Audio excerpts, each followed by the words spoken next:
dove c'è il lavoro nero è dove più spesso accadono incidenti ed infortuni. Una mozione per introdurre badge di presenze nei cantieri con affidamento sopra i 500.000 euro è quella presentata dal PD e che andrebbe ad aumentare così il controllo nei luoghi di lavoro, la vigilanza e la tutela dei lavoratori dal punto di vista personale e contrattuale.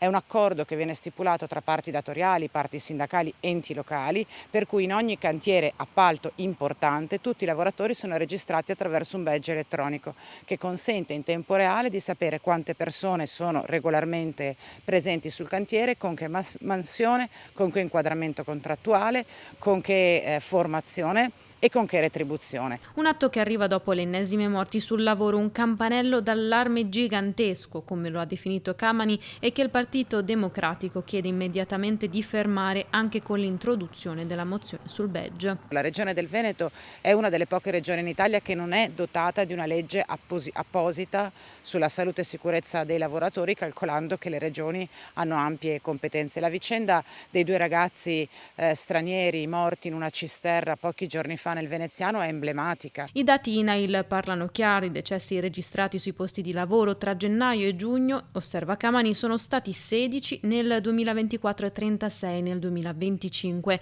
ovvero un aumento del 125%. Prevenzione, il controllo e la vigilanza. Gli organici dell'Ispisal nella nostra regione sono fortemente sottodimensionati e alcune figure professionali mancano del tutto.